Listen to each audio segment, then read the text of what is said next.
Dagestan के पाठकों को सादर नमस्कार। इस कड़ी में आप सुन सकेंगे ख्यात कवि कुमार अम्बुज द्वारा की गई समीक्षा से शुरुआत करूँगा। आगे आप देखेंगे गाँव और गाँव को लेकर के किस तरह से आप बड़ी ही भावुकतापूर्ण बात करेंगे। पुस्तक बनने की प्रक्रिया, गांव का महत्व, नाम का महत्व, नाम की प्रक्रिया, विचार और भावों का चुनाव कैसे किया जाता है। और जरूरी नहीं है कि हर सुंदर स्त्री समझदार भी हो। माँ एक नहीं दो होती है और माँ हमारी नहीं किताबों की भी होती है। ख्यात कवि कुमार अम्बुज एक दोस्त और हम सफ़र शीर्षक से समीक्षा करते हुए लिखते हैं, स्थानीय हुए बिना राष्ट्रीय नहीं हुआ जा सकता। जिसे अपने गांव, घर, आंगन, खेतों, मैदानों, नदियों, लोगों से प्यार न हो, वह पृथ्वी से प्रेम नहीं कर सकता। पुस्तक का हर पाठक संभव लेखक भी होता है और ऐसे के लिए ज़रूरी पोथी है ये। आदमी की पहचान इससे भी होती है कि उसे उदासी के समय अपना गांव याद आता है। बेहतर रचना कैसे मुमकिन हो, ये किताब इसका अघोषित प्रशिक्षण देती है। आदमी की तरह किताबें बहादुर हो सकती है और कायर भी। मुश्किल काम जरूरी होते हैं और ज़रूरी काम मुश्किल। जीवन की कविताएं मुश्किल से लिखी जाती है और आसानी से पढ़ी जाती है। सबसे सुरीला गीत वही होता है जो माँ पालने में झुककर अपने बच्चे के लिए गाती है। फिर आगे चलने के लिए आदमी को अपने पिता की राह से अलग अपनी पगडंडी बनानी होती है। भास्कर 8 सितंबर 2024 को ही प्रकाशित हुई थी। बहुत ही लाजवाब पंक्तियों के साथ कवि अपनी बात लिखता है, जिससे कि इस कविता का मर्म हम सहज ही समझ सकते हैं। मेरा दागिस्तान बेशक विश्व क्लासिक श्रेणी में आती है। लेखक मूलतः कवि है। उनके पिता हमजाद तशादासा भी दागिस्तान के पहले जन कवि रह चुके हैं। उन्हें अपने गांव से इतना प्रेम रहा कि अपने नाम के साथ वे अपने गांव का नाम तशादासा जोड़ लेते हैं। वे अपने गांव का परिचय देते हुए लिखते हैं, दागिस्तानी पहाड़ों की गहराई में विस्तृत वन प्रांगण के छोर पर तशादा नामक एक आवार पहाड़ी गांव है। इस गांव में एक घर है जो अपने दाएं बाएं के पड़ोसी घरों से किसी प्रकार भिन्न नहीं।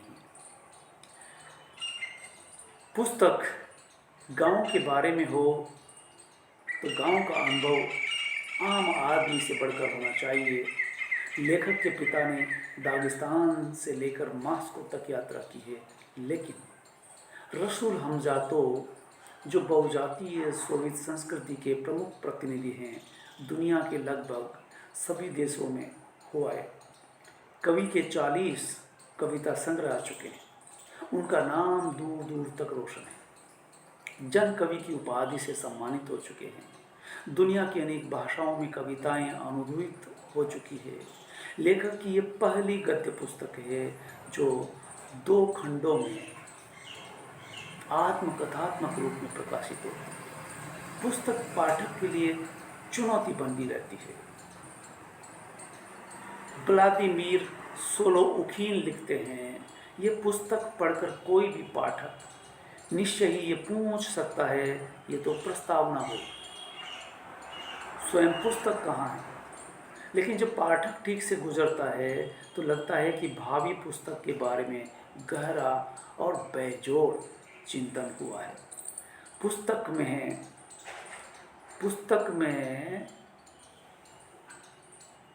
है गांव और परंपरा। पुस्तक के शीर्षक से लेकर शैली और विषय वस्तु पर लिखा है।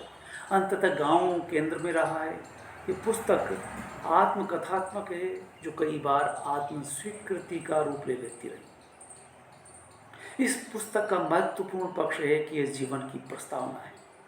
पुस्तक में गांव और गांव से जुड़ी लगभग सारी चीज़ें आती है। अनेक आवार कहावतें, मुहावरे, लोकोक्तियाँ, खुशी से उमगते या गम में डूबे हुए बहुत से ऐसे किस्से मिलेंगे जिनका लेखक को या तो स्वयं अनुभव हुआ, जन संस्कृति के भंडार में सुरक्षित है। इस किताब में भलाई की बहुत सी बातें हैं। जन साधारण और मातृभूमि के प्रति प्रेम से ओतप्रोत लेखक अपने बारे में पूरी सादगी से लिखता है। मेरी राहें हमेशा ही सीधी सादी नहीं रही, हमेशा ही मेरे वर्ष चिंता मुक्त नहीं रहे। मेरे समकालीन तुम्हारी ही तरह मैं भी अपने युग की हलचल, दुनिया की उथल पुथल और बड़ी महत्वपूर्ण घटनाओं के भौर में रहा हूँ। पुस्तक बनने की प्रक्रिया, पुस्तक में गांव की गंध पूरी तरह से बसी है। एक लेखक के लिए पुस्तक क्या होती है, इस भावना को बड़ी गहराई से व्यक्त किया गया है। पुस्तक क्या है और कैसे बनी, इस पर हर लेखक भूमिका में लिखना चाहता है। रसूल हमजाद वो भी लिखते हैं कि पुस्तक लिखने से पहले कितना सोच विचार करना चाहिए और किस तरह से ठहर कर सोचना होता है। इस बात को साबित करने के लिए कई उदाहरण मिलते हैं। अल्लाह, उकाब, अबू तालिब, शामिल और हवाई जहाज का। पुस्तक रचने में किसी भी तरह की जल्दबाजी नहीं होनी चाहिए। वो कहते हैं, उदाहरण देते हैं, जैसे कोई नया उपदेश देने के पहले खुद अल्लाह भी सिगरेट जलाता होगा, लंबे लंबे कश खींचता और कुछ सोचता विचारता होगा। हवाई जहाज़ उड़ने से पहले शोर मचाता है, खूब दौड़ता है, ये सब करने के बाद ही उड़ान भरता है। केवल उकाब सीधे उड़ान भरता है। पुस्तक के लिए शब्द साधना पर लिखा है, बोलना सीखने के लिए आदमी को 2 साल की ज़रूरत होती है, मगर ये सीखने के लिए कि ज़बान को बस में रखा कैसे जाए 60 सालों की आवश्यकता पड़ती है। मैं न तो 2 साल का हूँ और न 60 का, मैं दोनों के बीच में हूँ। फिर भी मैं शायद दूसरे बिंदु के अधिक निकट हूँ, क्योंकि मुझे अनकहे शब्द कहे जो आ चुके सभी शब्दों से अधिक प्यारे हैं। इसका मतलब ये भी निकल के आता है कि हर लेखक जो कुछ लिख चुका होता है, उससे ज़्यादा प्रिय वो शब्द जो अभी कहने बाकी है, या वो पुस्तक जो अभी लिखनी बाकी है, वो ज़्यादा प्रिय हुआ करती है। पुस्तक प्रकाशन से पहले चिंतन मनन में लंबा समय गुजरता है। मेरी पुस्तक बहुत सालों तक तुम मेरी आत्मा में जीती रही हो। कई बार उसे बाहर लाने से पहले किस तरह से झिझक होती है। तुम उस औरत, दिल की उस रानी के समान हो जिसे उसका प्रेमी दूर से देखा करता है, जिसके सपने देखता है, मगर छूने का सौभाग्य नहीं मिला, हाथ बढ़ाने की हिम्मत नहीं हुई। बेवजह भूमिका बनाने की आवश्यकता नहीं। वे अपने पिता का उदाहरण देते हैं। जब उन्होंने ओवरकोट खरीदने के लिए पैसे दिए और लेखक ने अन्य जगह खर्च कर दिए, पिताजी के पूछने पर कई किस्से गढ़े गए। तब पिता ने सीधे सीधे पूछा, रुको रसूल, मैं तुमसे 2 सवाल पूछता हूँ, पूछिए। ओवरकोट खरीदा? नहीं। पैसे खर्च कर दिए? हाँ। बस, अब सारी बात साफ हो गई। जब इतने ही शब्दों से काम चल सकता है तो किस्सा गढ़ने की जरूरत क्या है। इस पुस्तक का जन्म किस तरह से होता है, इस पुस्तक का कैसे जन्म हुआ। पुस्तक शहर पर नहीं, गांव पर है। तब गांव को बहुत महत्व तो मिलना ही चाहिए। लेखक के पिता भी शहर की तुलना में गांव को अधिक महत्व देते। जब उन्होंने पहली बार मास को देखा तो गांव याद आया और तुलना करने लगे। गांव की तुलना में मास्को में कई खामियां नजर आई। मास्को के घरों पर उपले नहीं थापे हुए थे। ये सुनकर मजाक लग सकता है, पर जब उन्होंने तसादा को महत्व दिया तो लगा कि वे अपने गांव को प्यार करते थे। गांव की तुलना में राजधानियों को ठुकरा सकते थे। मेहमान का महत्व देखिए कि मेरे घर की अगर उपेक्षा कर तू जाए राही, तुझ पर बादल बिजली टूटे, तुझ पर बादल बिजली, मेरे घर से अगर दुखी मन, हो तू जाए राई। मुझ पर बादल बिजली टूटे, मुझ पर बादल बिजली। गांव में मेहमान कितना महत्व रखता है, कविता की ये चंद पंक्तियां उदाहरण है। गांव में कई रिवाज ऐसे रहे जिनका तोड़ शहर के पास नहीं है। भारतीय संस्कृति में भी अतिथि को देवता माना गया है, पर मेहमान को नाराज करने के लिए कोई सजा का प्रावधान नहीं रहा है। लेकिन दागिस्तान का मेज़बान कितनी बड़ी सजा भोगने के लिए तैयार है। मेहमान को देखकर जो नाखुश हो, उसकी सारी हड्डियां टूट जाए। अगर कोई मेहमान के आने पर रोनी सूरत बनाए या नाक भौं चढ़ाए, तो उसके घर में न तो बड़े ही रहे जो अक्लमंद नसीहतें दे, और न छोटी ही रहे जो उन नसीहतों को सुन सके। लेखक के पिता हमजाद जब पहली बार मास्को गए तो उन्हें अखरने वाली बात लगी। वह भी मेहमान नवाजी को लेकर है कि जब कोई मेहमान आता है तो मास्को वाले क्या जिबा करते हैं, अगर भेड़ को नहीं तो यार दोस्तों के आने पर वे कैसे उसकी खातिरदारी करते हैं। ऐसा इसलिए कहा क्योंकि उन्हें अपने गांव की तरह कभी भी भेड़ें नज़र नहीं आई। पहाड़ी रात का खाना सुबह खा सकते हैं, पर मेहमान के आ जाने की खबर पर पिछले दिन के खाने का पतीला आग पर से उतारना और ताज़ा खाना तैयार करना ज़रूरी हो जाता है। पहाड़ों पर वास करने वाले के लिए मेहमान न बड़ा होता है न छोटा होता है। सबसे छोटा मेहमान हमारे लिए महत्व रखता है, क्योंकि वह मेहमान है। सबसे छोटा मेहमान सबसे बुजुर्ग गृह स्वामी से भी अधिक सम्मानित होता है। यह पूछे बिना कि किस इलाके का रहने वाला है, हम दहलीज पर ही मेहमान का स्वागत करते हैं। उसे आग के करीब आगे वाली जगह पर ले जाते हैं और गद्दी पर बैठाते हैं। मेहमान कभी ये अप्रत्याशित नहीं होता, नहीं आने पर हैरानी व्यक्त की जाती है। उन्हें हमेशा मेहमान का इंतज़ार रहता है। गांव का बड़ा महत्व है। कैसे? पुस्तक में गांव को बड़ा महत्व दिया गया है। तसादा गांव का व्यक्ति केवल दो ही स्थिति में घुटनों के बल खड़ा होता है, चश्मे से पानी पीने और फूल तोड़ते समय। लेकिन एक चीज़ और है, वह है तसादा। तुम मेरे लिए चश्मे के समान, मैं घुटनों के बल होकर तुमसे अपनी प्यास बुझाता हूँ। पिता के लिए गांव मास्को से भी बढ़कर रहा। रसूल के लिए हर दिन नया होता है गांव। उन्हें बड़े शहरों में पैदल घूमना पसंद है, मगर 5-6 लंबी सैरों के बाद शहर जाना पहचाना सा महसूस होने लगता है और वह लगातार घूमते रहने की इच्छा जाती रहती है। मगर अपने गांव की छोटी सी सड़क पर मैं हजारों बार जा रहा हूँ, लेकिन मन नहीं भरता। उस पर जाने की इच्छा का अंत नहीं होता। ये पुस्तक भी पहली बार जब ख्याल में आई तो मेहमान की तरह लगी थी। पुस्तक जिन विचारों से मुकम्मल होती है, वे विचार, वे भावनाएं वैसे ही आती है जैसे पहाड़ पर मेहमान आते हैं, सूचना दिए बिना। मेहमान आता है मेहमान की तरह, न तो उसे छिपा जा सकता है, न बचकर कहीं भागना ही मुमकिन है। नाम का बड़ा महत्व रहा। नाम का महत्व देखिए किस तरह से रसूल हमजातो लिखते हैं। आदमी के लिए नाम का बड़ा महत्व रहा। हर क्षेत्र में नाम रखने की अलग अलग परंपरा रही है। किस तरह से बड़ी बारीकी से इस प्रक्रिया को समझाते हैं। दागिस्तान में बालक का नाम पुरखों के नाम पर ही चलते हैं, या फिर कोई हाल ही में मरा हो उसके नाम पर भी रखा जा सकता है, ये मानते हुए कि उसकी आत्मा और उसके विचार उसमें चले आएंगे।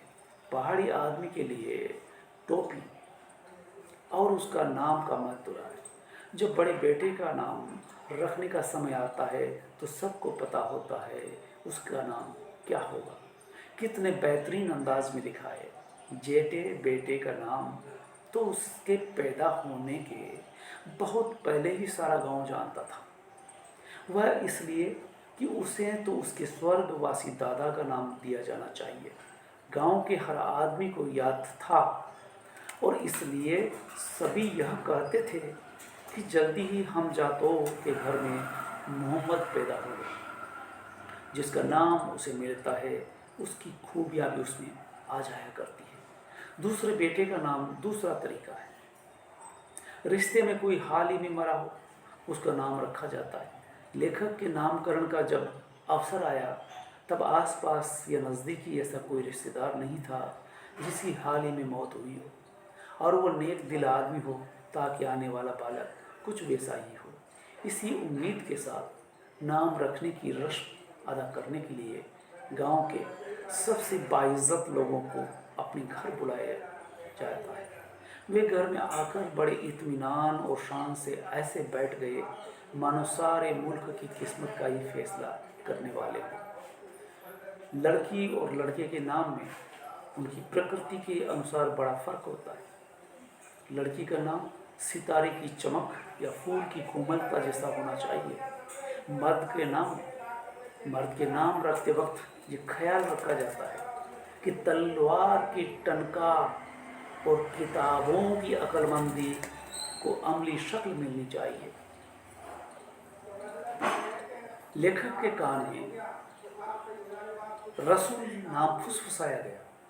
अरबी फारसी में रसूल का मतलब होता है दूत यानी प्रतिनिधि। इस अर्थ में बालक दागिस्तान का असली प्रतिनिधि होकर अपना नाम सार्थक करता है। वैसे हर व्यक्ति को अपनी किशोरावस्था से यह समझना चाहिए कि वह अपनी जनता का प्रतिनिधि बनाने के लिए इस दुनिया में आया है और उसे ये भूमिका निभाने की जिम्मेदारी अपने कंधों पर लेने को तैयार रहना चाहिए। स्वयं लेखक इस भूमिका को कैसे निभाते हैं या कैसा महसूस करते हैं, मैं अपने को उस धरती, उन पहाड़ों, उस गांव का प्रतिनिधि अनुभव करता हूँ जहाँ मैंने घोड़े पर जीन कसना सीखा है। मैं हर जगह खुद को अपने दागिस्तान का विशेष संवाददाता मानता हूँ। अपने गांव व क्षेत्र का प्रतिनिधि कहलाने में उसे इस बात का गर्व नहीं है कि उसने सारे रहस्य खोल लिए। फिर भी बहुत कुछ ऐसे रहस्य है जो शेष ही रह जाते हैं। अपनी भाषा में दुनिया का गाना चाहा गीत मगर मैं गा न पाया। लादे हूँ संदूक पीठ पर, हाय मुसीबत ताला पर न खुला खुलाया। हम जिस एक जगह पर जिंदगी बिताते हैं, क्या हम उसे पूरी तरह समझ पाते हैं? इस बात का दावा तो ये लेखक नहीं कर रहा। अगर हम खुद ही ढंग से अपने को नहीं जानते, हम दागिस्तानी पथरीली मुट्ठी में मानो बंद है। 10 लाख लोग हैं और 40 ज़बानें बोलते हैं। विचार और भावों का चुनाव किस तरह से करना चाहिए? अपने गांव के बारे में आने वाले विचारों में चुनाव करना चाहिए। हर विचार काम का नहीं होता, पर विचार तो ऐसे आते हैं जैसे घोड़ा सरपट दौड़ता हुआ आता है। उन विचारों में से श्रेष्ठ को ऐसे चुनो जैसे घोड़ों के झुंड से कुछ तेज घोड़े चुने जाते हैं। जब भाव उठे तो ये भी जरूरी है कि उन्हें छुपाया न जाए, एक बार उनको तरतीब के साथ उतार दिया जाए, क्योंकि वे कभी भी यादों से दूर जा सकते हैं। कोई कंजूस भी कभी कभी इस तरह अपने गुप्त खजाने को भूल जाता है और कंजूसी के कारण अपनी दौलत खो बैठता है। वे ताकीद करते हैं कि अपने भावों को हर जगह जाहिर करना भी ठीक नहीं है। अपने विचार अपने हैं, वैसे ही दूसरे के विचार अपने नहीं हो सकते, चाहे वे पिता ही क्यों हो। अनुसरण किस तरह से करना चाहिए, कितना करना चाहिए और क्यों करना चाहिए? अगर पिता भी है तो पिता की पगडंडी पिता के लिए ही रहने दो, अपने लिए दूसरी पगडंडी ढूंढ लो। एक पहाड़ी बुजुर्ग का कथन है, उनके पिता का एक किस्सा है कि वे अपने लिए पगडंडी स्वयं बनाकर उस पर चले थे। वे कलाकार ठहरे जो अपनी राह बनाकर चले। उन्होंने ही उस पगडंडी के निशान बनाए, उसे अपने पैरों से रौंदा और हर सुबह और हर शाम वे उस पर आते जाते थे। उस पर चलते हुए वे अद्भुत फूल ढूंढ लेते थे, जिसका अद्भुत गुलदस्ता बनाते थे। जाड़े में वे पगडंडी के दोनों ओर ताजा गिरी बर्फ से लोगों, घोड़ों, घुड़सवारों की मूर्तियां बनाते। तसादा खुंजूर के लोग बाद में इन आकृतियों को देखने आते। बेशक वे फूल सूख गए मगर दागिस्तान के फूल, मगर पहाड़ी लोगों का स्वरूप मेरे पिताजी की कविताओं में छिपा है। पहाड़ी बुजुर्ग की सीख पर चलते हुए रसूल ने अपने लिए नई पगडंडी चुनी और किताब का ख्याल आया एक नई पगडंडी के रूप में। मेरे गांव, मेरे पहाड़, मेरा दागिस्तान, बस बस यही घोंसला है। मेरे दागिस्तान मेरा चूल्हा है, मेरा पालन। जब रसूल की पुस्तक के लिए नाम सुझाने की बात आई तो अच्छी बहस हुई। किस तरह से बहस होती है? मंत्री तक शामिल होते हैं। मंत्री ने दागिस्तान पसंद किया तो दूसरे ने नापसंद किया। एतराज करने वाला बोला, छोटी सी किताब को भला सारे देश का नाम कैसे दिया जा सकता है? बाप की टोपी तो बच्चे के सिर पर नहीं रखी जा सकती है, बच्चे का सिर ही उसमें गायब हो जाएगा। तर्क वितर्क होते हैं। आसमान में निकलने वाले चांद और नदी में दिखने वाले चांद को भी चांद ही कहते हैं। नदी के चांद का दूसरा नाम नहीं होता। लेकिन दागिस्तान भौगोलिक नाम है, नहीं चलेगा। अगर दिल में दागिस्तान है तो वह फिर भौगोलिक नहीं रह जाता। सभी का एक जैसा दागिस्तान हो सकता है, मेरा वैसा नहीं। सभी दागिस्तानियों ने अब तक अनुभव किया गीतों और नदियों, कहावतों और चट्टानों, उकाबों और नालों, पहाड़ियों, पगडंडियों, पहाड़ों की प्रतिध्वनियों से भी मेरा दागिस्तान बना है। उसे परिंदा कहा जाता है, जो लेखक का अपना निजी है। एक मंत्री अपना दागिस्तान नाम सुनकर बोलता है, मेरा पालना है, मेरा चूल्हा है। ये कहना ही काफ़ी नहीं है, चूल्हे में आग भी होनी चाहिए।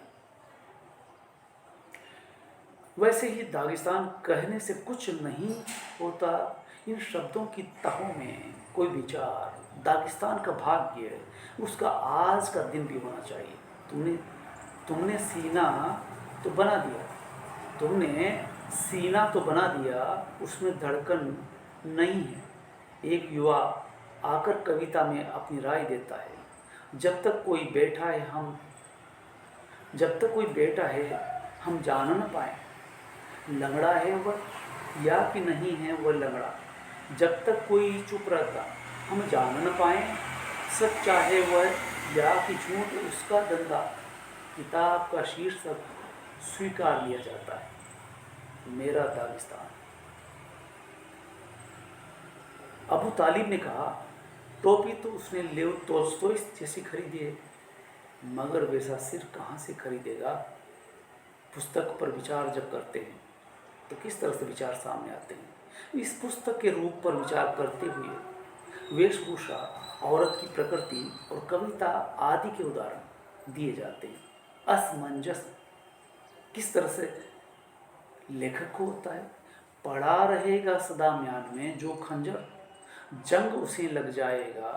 पड़ा रहेगा वीर अगर सोता घर में, वह तो तोंद फुलाएगा। डाल लिया है धागा मैंने सुई में, पर मैं जाने कैसा कोट बनाऊंगा।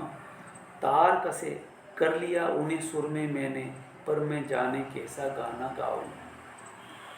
सफ़र करने वाला जैसे असमंजस में होता है, वैसे ही लेखक भी कैसे नई किताब लिखूं। दागिस्तान के लोगों ने अपनी वेशभूषा बदल डाली है। अभी दागिस्तान के लोग राष्ट्रीय पोशाकें नहीं पहनते। वे मास्को वासियों की तरह पतलून, कोट, बुशर्ट और कमीज के साथ टाई पहनते हैं। अब इन्हें वे विशेष अवसरों पर ही पहनते हैं या गानों, नाच, मंडलियाँ वाले पहनते हैं। राष्ट्रीय पोशाकें गायब हो रही है।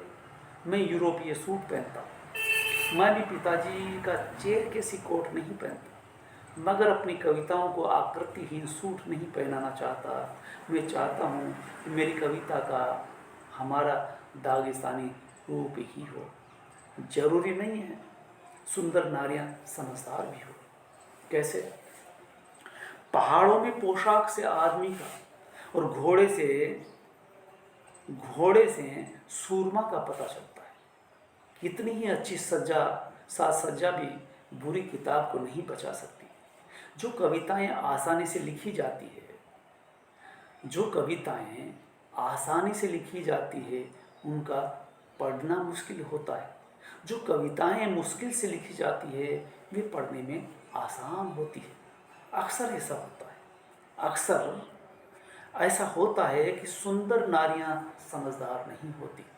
अगर बहुत समझदार होती है तो सुंदर नहीं होती। कलाकृतियों के साथ भी ऐसा ही हो सकता है। हमारी तरह किताब की भी मांग होती है। कैसे? लेखक दो माओं का ऋणी होता है। लेखक हमेशा दो माओं का ऋणी होता है। पहली वह जिसने जन्म दिया, दूसरी जिसने मुझे छाती का दूध पिलाकर मौत के मुंह से बचाया है। दुनिया में दो नारियों का चिर ऋणी रहूँगा। बेटा माँ का ऋण कभी नहीं चुका पाता। हमारी ही तरह किताब की भी दो माताएं होती हैं। पहली मातृभूमि दागिस्तान, जहाँ मातृभाषा सीखी, जीवन का अभिन्न अंग बनी। दूसरी माँ महान रूस और मास्को, जिसने शिक्षा दीक्षा दी, मुझे पंख दिए, सारी दुनिया को मेरे सामने उभारा। जहाँ जन्म हुआ वो मिट्टी कितनी ताकतवर है जो जड़ी बूटी का काम करती है, कितने ही घावों को भर देती है। पहाड़ी लोगों को जड़ी बूटियों का ज्ञान रहा है, जिनसे उनकी सारी बीमारियां मिट जाती थी। नीम हकीम जो सिर दर्द में भी काली भेड़ काटने पर मजबूर कर देते थे, बीमार के सिर पर हाल ही में उतारी भेड़ का चमड़ा डाल देता और स्वयं मांस अपने साथ ले जाता। कहा जाता है कि काली भेड़ का मांस रसीला और जायकेदार होता है। लेखक की जातीय चेतना कैसी होती है? एक सच्चे लेखक की जातीय चेतना की स्रोत हुआ करती है मातृभूमि, मातृभाषा और अपनी जनता। लेकिन समूची दुनिया की समस्याएं उसे बेचैन करती है। चलती राही सब मंजिल को, चलता राही सब मंजिल को, संग भला वह लेता क्या? रोटी लेता, मदिरा लेता, इनकी मगर जरूरत क्या? हम आदर सत्कार करेंगे, रोटी तुम्हें पहाड़ी देगी और पहाड़ी मदिरा ढाले। खंजर तेज साथ वह लेता, उसकी मगर जरूरत क्या? यहाँ पहाड़ों में स्वागत है, किंतु अगर कोई दुश्मन कहीं घात में होगा उसका हम छलनी कर देंगे तब। गीत साथ में अपने लेता, उसकी मगर जरूरत क्या? गीत यहाँ अद्भुत से अद्भुत, उनका कोई नहीं शुमार। फिर भी चाहो तो संग ले लो, उसमें नहीं जरा भी बात। विवाह और प्रेम, विवाह और प्रेम को लेकर, क्योंकि अगर गृहस्थी बसानी तो देर सवेर विवाह होगा। और प्रेम किस तरह से रहता है और प्रेम के लिए विवाह जरूरी भी है क्या? प्रेम विहीन विवाह उन्हें बिल्कुल मंजूर नहीं। पहाड़ी आदमी जब भी किसी जाति की नारी को जीन पर बैठाए लाता तो उसे तिरस्कार मिलता। गांव के बड़े बूढ़े लानत मलामत करते थे। लेकिन अब किसी भी गैर आवार से शादी करने को कलंक नहीं माना जाता। अगर भर्त्सना की जाती है तो केवल प्रेम विहीन ब्याह। इस पहाड़ी गांव में घोड़े को काफ़ी महत्व दिया गया।